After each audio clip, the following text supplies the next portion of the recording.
السلام علیکم دوستو ہمارے جو پی ٹی آئی کے سپورٹرز ہیں، میرے بھائی ہیں، دوست ہیں. میں خود عمران خان صاحب کو سپورٹ کرتا ہوں، لیکن پرابلم یہ ہے کہ جو میرے پی ٹی آئی کے سپورٹرز ہیں، جن کی وجہ سے عمران خان صاحب آج کل جیل میں ہیں، میں ان سے مخاطب ہوں. ان لوگوں سے میری ایک گزارش ہے، ان کی طرف سے ایک مفروضہ ایک کانسپریسی جنریٹ ہوتی ہے ہر دفعہ جب آپ ان سے بات کرتے ہیں. کہتے ہیں جی کہ یہ سب ایک سٹیج فائٹ تھی، پاکستان انڈیا کے حوالے سے یہ سب ایک سٹیج فائٹ تھی، اس میں کوئی حقیقت نہیں ہے. یہ دو گورنمنٹس کا آپس میں کنسنسس تھا، جن کے ایک طرف پولیٹیکل گین سے اور ایک طرف فیس سیونگ کا مسئلہ تھا. آرمی کو اپنی فیس سیونگ چاہیے تھی، مودی صاحب کو پولیٹیکل گین تھا. اس سے بائیڈن کے پاس کوئی فریکشن فگر نہیں ہوتے. جب سیز فائر کے لیے ٹرمپ نے کال دی تو وہ بھی فیک تھا.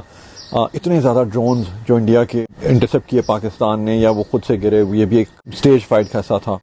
پاکستان کے اتنے میزائلز ابدالی بارہ وہاں پہ گئے اور انہوں نے نقصان پہنچایا، یہ بھی سٹیج فائٹ کا ایک حصہ تھا. اربوں روپے کے رافائل جو ہم کہتے ہیں کہ 1 سے 2 گرے بھی، اور چلے ایک بھی گرا تو اربوں روپے کا نقصان انڈیا کا، یہ بھی انڈیا نے کیا اپنا نقصان صرف اس سٹیج فائٹ کے لیے. مودی صاحب نے ماشاءاللہ اس مفروضے کو سپورٹ کرنے کے لیے آپ بڑی پیاری پیارے دلائل دینے کی کوشش کرتے ہیں، but does not count in a real world when everyone can see the reality. Everyone has been actually living this history right now, so everyone knows what's going on and what was going on in last month or two, or until whenever. ممکن ہے یہ stage fight کا حصہ ہو، لیکن یہ stage fight کس کی ہے؟ میں آپ کو اس بات کو تھوڑا سا الیبریٹ اوپن کرنا چاہوں گا تاکہ آپ لوگوں کو اندازہ ہو کہ آپ لوگ کیا سوچ رہے ہیں. یہ سٹیج فائٹ ہو سکتی ہے بٹوین شہباز شریف اینڈ مودی، یا نواز گورنمنٹ بٹوین، کیونکہ انہوں نے فون کیا مودی صاحب نے کہ یار تم میرے دوست ہو، میری الیکشنز آ رہے ہیں اور اس لیے اس کو ایسے کرنا، جبکہ ہمارا اتنا سرفیس ٹو سرفیس ایمونیشن ضائع ہوا یا لگا، انفیکٹ استعمال میں آیا. ہم نے دیکھا کہ ہمارے ایئر فورس اتنی ایکٹیویٹ ہوئی.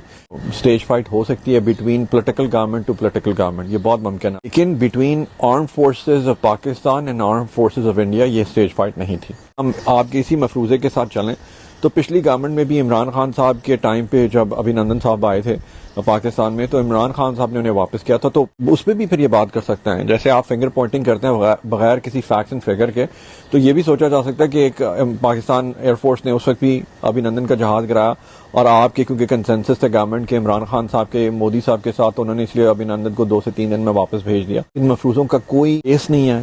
عمران خان صاحب میرے انہی پی ٹی آئی بھائیوں کی وجہ سے آج جیل میں ہیں، ورنہ اگر آپ لوگ سچ کو لے کر ساتھ چلنا شروع کر دیں تو بہت ممکن ہے کہ دوسری سائڈ بھی آپ کی سننا شروع کر دیں. اپنا خیال رکھیے گا. السلام علیکم.